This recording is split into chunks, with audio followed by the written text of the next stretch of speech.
जय माँ जगत जननी। आशा करते हैं माता की सभी भक्त सकुशल होंगे। आज हम बात करेंगे वर्ष के उस रहस्यमयी शक्तिशाली गुप्त नवरात्रि की, जिसमें माता की पूजा और साधना करने से कहते हैं मन चाहे फल प्राप्त किए जा सकते हैं। आज हम उन्हीं दिव्य और चमत्कारी दिनों की ऊर्जा को जगाने वाली पूजा और साधना की बात करेंगे। ये जो गुप्त नवरात्रे हैं, ये सामान्य शारदीय या चैत्र नवरात्रि से थोड़ी अलग एक विशेष आध्यात्मिक स्पंदन रखती हैं, है ना? ऐसा क्यों है कि इन्हें गुप्त कहा जाता है? क्या खास है इनमें? आपने बहुत सही बिंदु उठाया। बिल्कुल, गुप्त शब्द ही इनके रहस्य और महत्व को उजागर करता है। देखिए, ये 9 रातें और 10 दिन माँ आदिशक्ति के 10 उग्र और सौम्य स्वरूपों, जिन्हें हम श्रद्धा से 10 महाविद्या कहते हैं, उनकी अत्यंत गोपनीय और गहन उपासना के लिए समर्पित हैं। सामान्य नवरात्रियों में जहां उत्सव होता है, सामाजिक मेलजोल, सार्वजनिक पूजा का उल्लास होता है, वहीं गुप्त नवरात्रि एक तरह से साधक के अंतर्मन की यात्रा है। अच्छा, मतलब अंदर की ओर मुड़ने का समय। जी, ये एकांत साधना, आत्मसंयम और माँ के साथ एक बहुत गहन संबंध स्थापित करने का पर्व है। और मान्यता है कि इस अवधि में जो ब्रह्मांडीय ऊर्जा है, वो अपने चरम पर होती है।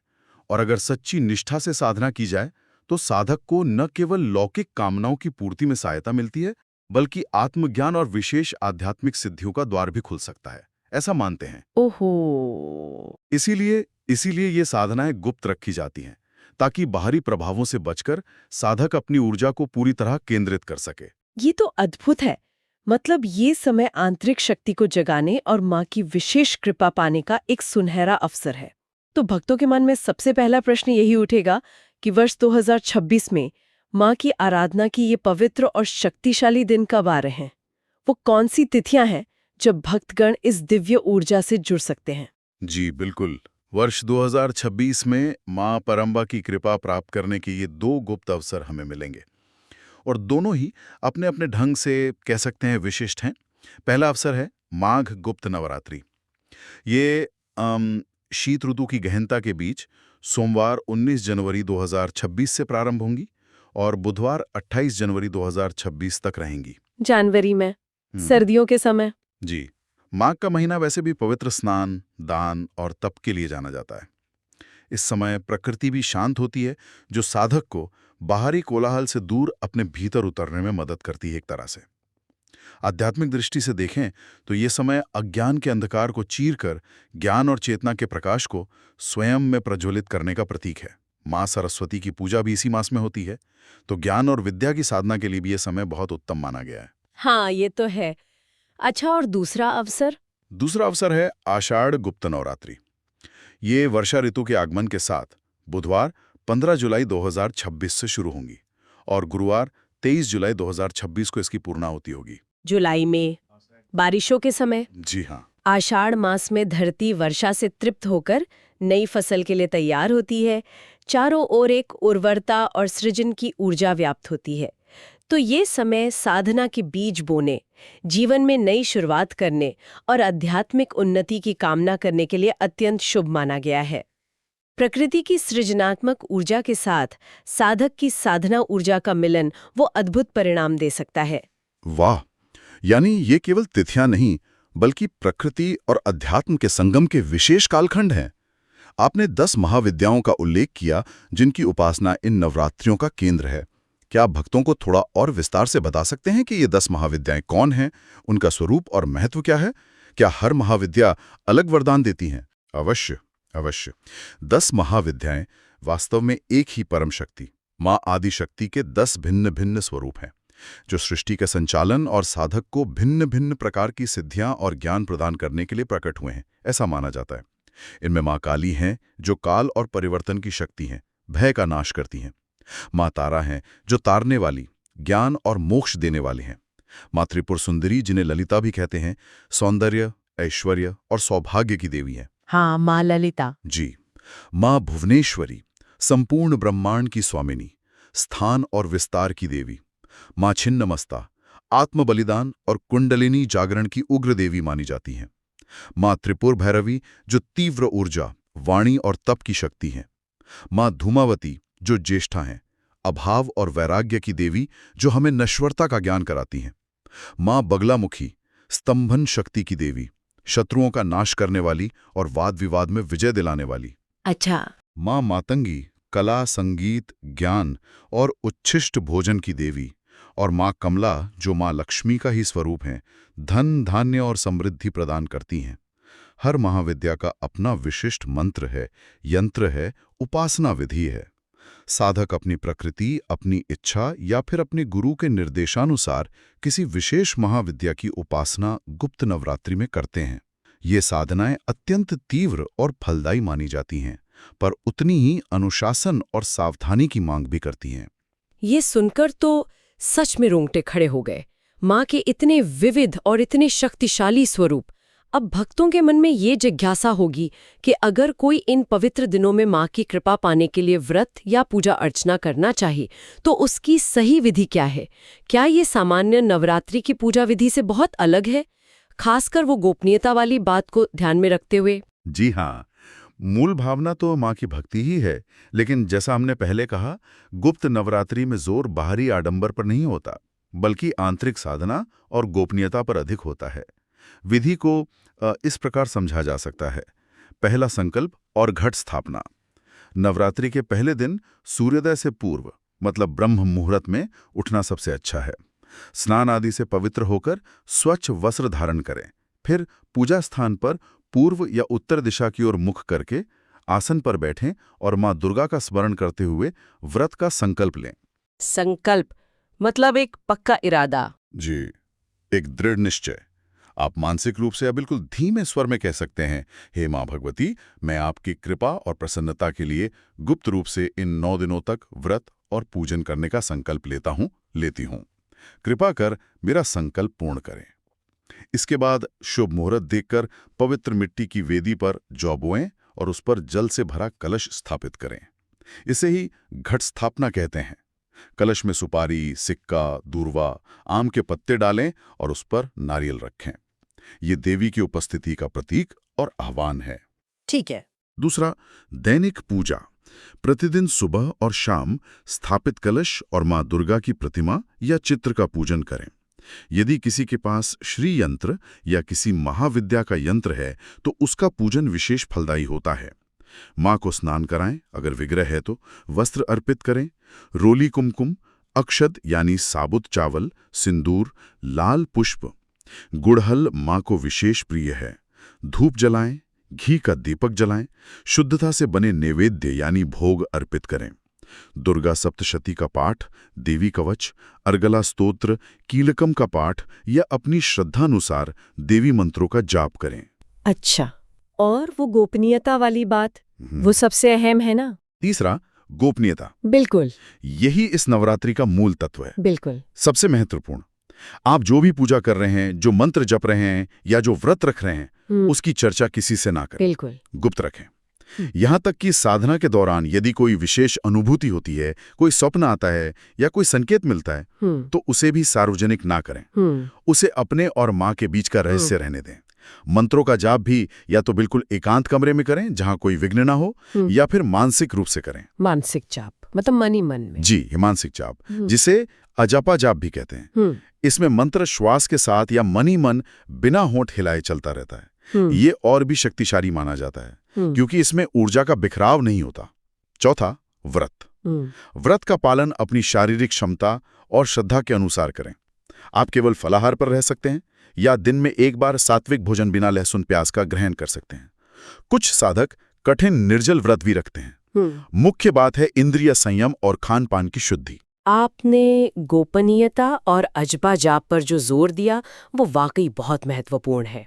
इससे लगता है कि ये साधना बाहरी दुनिया से कटकर पूरी तरह से अपनी चेतना को माँ के श्री चरणों में केंद्रित करने का एक प्रयास है। दिखावा नहीं, बल्कि सच्ची आंतरिक लगन ही कुंजी है। बिल्कुल सही कहा आपने। दिखावे या प्रतिस्पर्धा का यहाँ कोई स्थान नहीं है। माँ तो भाव की भूखी हैं। आपकी सच्ची श्रद्धा, आपका समर्पण और आपका अनुशासन, बस यही आपकी पूजा को सफल बनाते हैं। गोपनीयता आपकी साधना की ऊर्जा को सहेज कर रखती है, उसे बाहरी नकारात्मक प्रभावों से बचाती है। और अहंकार को पनपने से रोकती है। ये अत्यंत गूढ़ बात है। अब आपने 10 महाविद्याओं का परिचय दिया था। उनमें से कई भक्तजन, विशेषकर गृहस्थ लोग, जीवन में सुख समृद्धि, ऐश्वर्य और आर्थिक स्थिरता की कामना रखते हैं। क्या 10 महाविद्याओं में कोई ऐसी विशिष्ट देवी हैं जिनकी साधना इन गुप्त नवरात्रियों में विशेष रूप से धन, धान्य और भौतिक उन्नति के लिए अत्यंत फलदायी मानी जाती हो? हाँ, ये जिज्ञासा स्वाभाविक है और शास्त्रों में इसका स्पष्ट उल्लेख मिलता है। 10 महाविद्याओं में एक अत्यंत सौम्य, सुंदर और ऐश्वर्य प्रदान करने वाली देवी हैं माँ त्रिपुर सुंदरी। इन्हें ललिता अर्थात मनोहर, षोडशी अर्थात 16 कलाओं से युक्त और राजराजेश्वरी यानी समस्त लोकों की साम्राज्ञी भी कहा जाता है। माँ त्रिपुर सुंदरी, ललिता माँ। जी, माँ त्रिपुर सुंदरी को सौंदर्य, सौभाग्य, प्रेम, कला और समस्त प्रकार की भौतिक और आध्यात्मिक समृद्धि की अधिष्ठात्री देवी माना गया है। ऐसी मान्यता है कि गुप्त नवरात्रि में मां ललिता की श्रद्धापूर्वक साधना करने से साधक के जीवन से दरिद्रता का अंधकार मिटता है, ऋणों से मुक्ति मिलती है, व्यापार में उन्नति होती है और घर में सुख, शांति व वैभव का वास होता है। वे श्री विद्या की अधिष्ठात्री हैं और श्री का अर्थ केवल धन ही नहीं बल्कि जीवन का समग्र ऐश्वर्य, शुभता और कल्याण है। वाह! माँ त्रिपुर सुंदरी का स्वरूप तो अत्यंत मनोहारी और कल्याणकारी प्रतीत होता है। यह जानकारी निश्चित रूप से उन भक्तों के लिए आशा की किरण है जो जीवन में आर्थिक संघर्षों से जूझ रहे हैं या अधिक समृद्धि की कामना करते हैं। तो कृपा करके माँ त्रिपुर सुंदरी की साधना की सरल विधि और मंत्र बताएं जिसका जाप भक्तजन इन गुप्त नवरात्रियों में कर सकें। जी हाँ, बिल्कुल। माँ त्रिपुर सुंदरी की प्रसन्नता के लिए एक सरल, सुगम और अत्यंत प्रभावी बीज मंत्र युक्त स्तुति है जिसका जाप कोई भी भक्त सच्ची श्रद्धा और विश्वास के साथ कर सकता है। मंत्र इस प्रकार है: ऐं ह्रीं श्रीं ललिताय नमः। इसमें ऐं माँ सरस्वती का बीज मंत्र है, ज्ञान का प्रतीक। ह्रीं माँ भुवनेश्वरी या माया का बीज मंत्र है, सृजन और आकर्षण का। और श्रीं माँ लक्ष्मी या कमला का बीज मंत्र है, समृद्धि का। ये मंत्र माँ ललिता के स्वरूप को नमस्कार करता है। ऐं ह्रीं श्रीं ललिताय नमः। जी, पर ये अवश्य ध्यान रखना चाहिए कि माँ त्रिपुर सुंदरी का एक अत्यंत गुप्त और शक्तिशाली पंचदिशाक्षरी मंत्र भी है, 15 अक्षरों का, और षोडशाक्षरी मंत्र 16 अक्षरों का। ये श्री विद्या साधना के मूल हैं, परंतु इन मंत्रों की दीक्षा केवल योग्य और सिद्ध गुरु से ही प्राप्त करनी चाहिए और उनके कठोर नियमों का पालन करते हुए उनके मार्गदर्शन में ही इनका जाप करना चाहिए। बिना गुरु आज्ञा और सही विधि के इन अत्यंत शक्तिशाली मंत्रों का जाप करना उचित नहीं है और विपरीत परिणाम भी दे सकता है। इसलिए सामान्य भक्तों के लिए ऊपर बताया गया ऐं ह्रीं श्रीं ललिताय नमः मंत्र ही सबसे सुरक्षित और कल्याणकारी है। ये स्पष्टीकरण बहुत आवश्यक था कि उच्च साधनाओं के लिए गुरु की अनिवार्यता है। अब कृपया इस सरल मंत्र ऐं ह्रीं श्रीं ललिताय नमः के जाप की विधि विस्तार से बताएं। कैसे करें इसे? जी, इस मंत्र की साधना विधि इस प्रकार है। पहला समय, गुप्त नवरात्रि के पूरे 9 दिनों तक प्रतिदिन एक निश्चित समय पर जाप करें।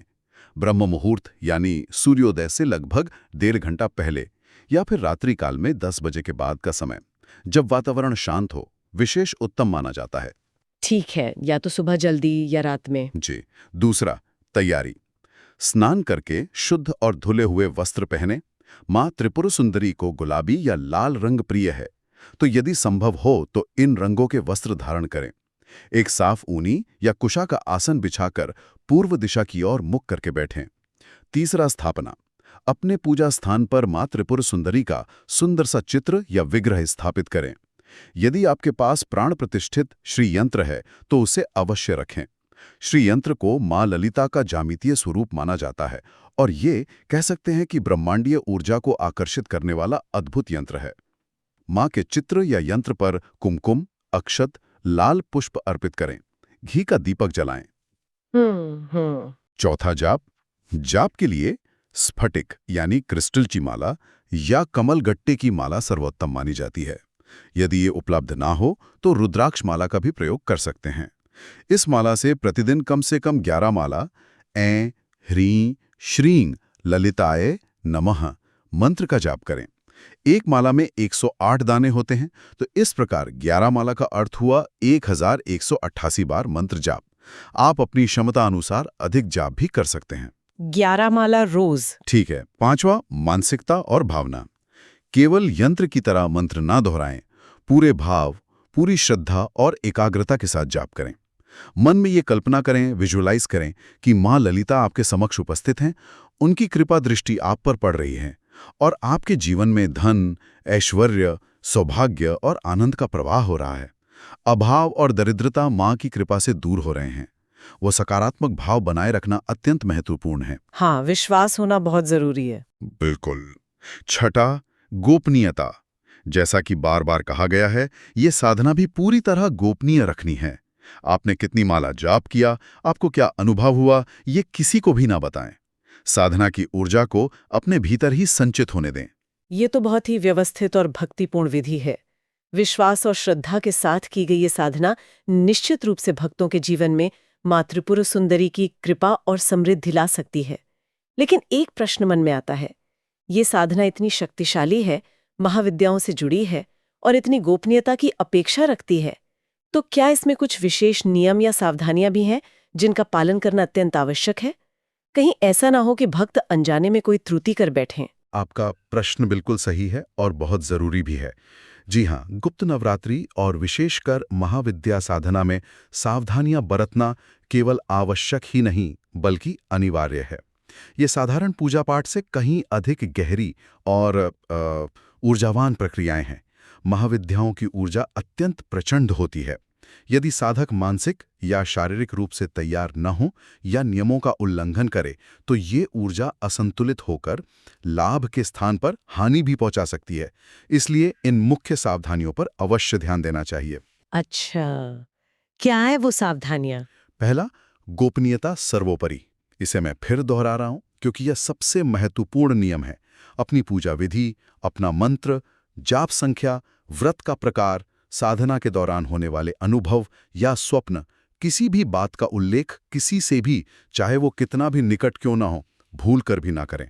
साधना की सफलता और सुरक्षा का आधार ही गोपनीयता है। ठीक है। पहला नियम पूरी तरह गुप्त रखना। जी। दूसरा, ब्रह्मचर्य का पालन। गुप्त नवरात्रि के पूरे 9 दिनों तक शारीरिक और मानसिक रूप से ब्रह्मचर्य का पालन करना अनिवार्य माना गया है। मन में कामुक विचारों को स्थान ना दें। अपनी ऊर्जा को ऊर्ध्वगामी बनाए रखने का प्रयास करें। तीसरा, मानसिक और वाचिक शुद्धि। मन को शांत, स्थिर और पवित्र रखना अत्यंत आवश्यक है। क्रोध, अहंकार, लोभ, मोह, ईर्ष्या, द्वेष, घृणा, इन जैसी नकारात्मक भावनाओं से स्वयं को बचाएं। किसी के प्रति बुरा न सोचें, न किसी की निंदा करें, न ही अपशब्द बोलें। हो सके तो मौन रहने का अभ्यास करें, वो भी सहायक होता है। मन, वचन, कर्म से शुद्धि। बिल्कुल। चौथा, सात्विक आहार। जैसा खाए अन्न वैसा होए मन। साधना काल में भोजन का विशेष ध्यान रखें।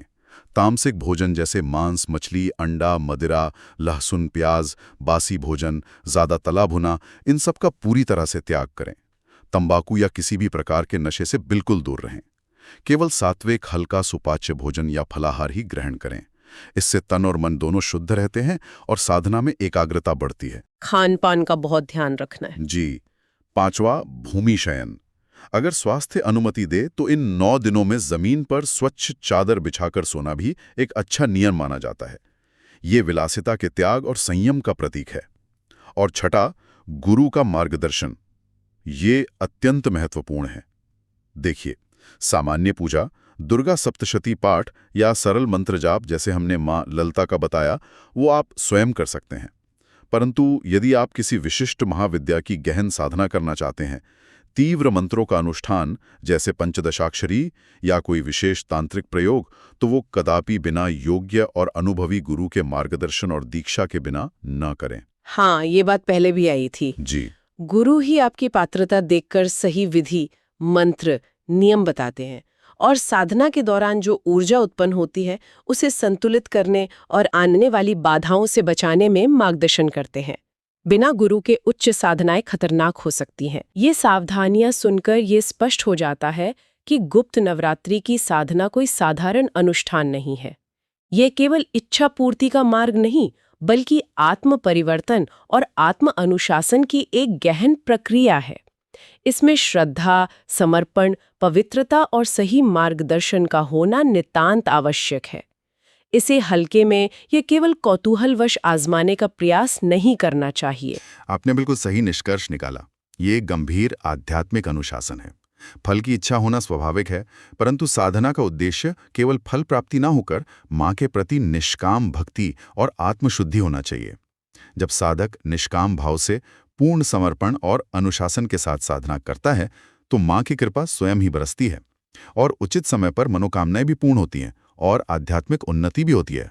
आज की इस गहन चर्चा से ये बात उभर कर आती है कि गुप्त नवरात्रि केवल कैलेंडर की कुछ तिथियां नहीं है, बल्कि ये वो दिव्य अवसर हैं जब ब्रह्मांडीय ऊर्जा साधक के लिए कह सकते हैं ज्यादा सुलभ होती है। ये अपनी आंतरिक शक्तियों को जगाने, अपनी चेतना का विस्तार करने और उस परम शक्ति माँ आदि शक्ति के साथ एकाकार होने का एक गोपनीय निमंत्रण है। सत्य वचन। ये स्वयं के भीतर उतरने, अपने छुपे हुए सामर्थ्य को पहचानने और उसे जागृत करने का एक रहस्यमयी किंतु शक्तिशाली मार्ग है।